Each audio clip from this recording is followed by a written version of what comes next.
কেমন আছো সবাই বন্ধুরা? রাত বাজে 10টা, মনে চাইলো ইলিশ মাছ খাবো। কি করব আর, ঝটপট রান্না করতে চলে আসলাম। তো প্যান বসিয়ে তেল দিয়ে দিয়েছি, এখন পেঁয়াজ কুচি দিয়ে দিব, খালি করে রাখা কাঁচামরিচ দিয়ে দিব, ভালো করে একটু নেড়ে তেলের সাথে পেঁয়াজ মিশিয়ে নিব।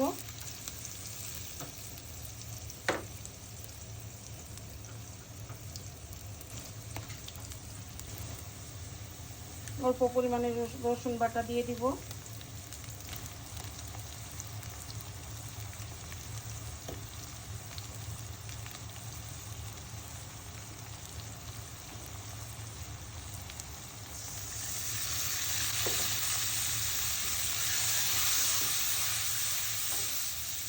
এভাবে মশলা কষিয়ে নিব।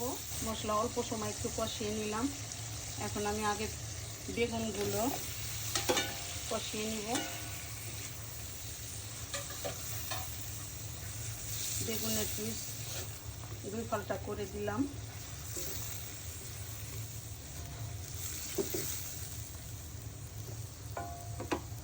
বন্ধুরা দেখো, বেগুন সুন্দর মতো কষিয়ে নিলাম। এখন মাছের পিসগুলো একে একে দিয়ে দিব।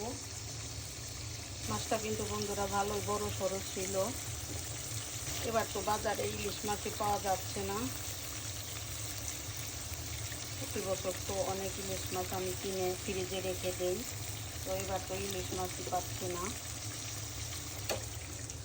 দেখে দে, একটু একটু কষানো, দেখে দে, এখানে নিচে থেকে আহি। এই যে মাছ কষিয়ে সুন্দর মতো ঝোল দিয়ে দিলাম। এখন থেকে 7 থেকে 8 মিনিট আমি রান্না করে নিব।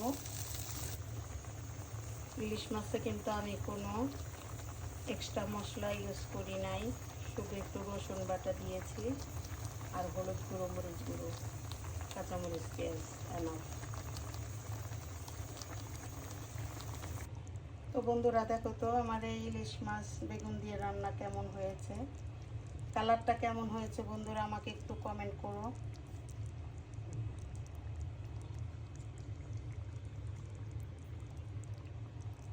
আমার এই ইলিশ মাছের রেসিপি তোমাদের কাছে ভালো লাগলে আমাকে অবশ্যই লাইক, কমেন্ট, শেয়ার করো, আমার পেজকে ফলো করো, আমার ইউটিউব চ্যানেলকে সাবস্ক্রাইব করো। সবাই সুস্থ থাকো, ভালো থাকো, আল্লাহ হাফেজ।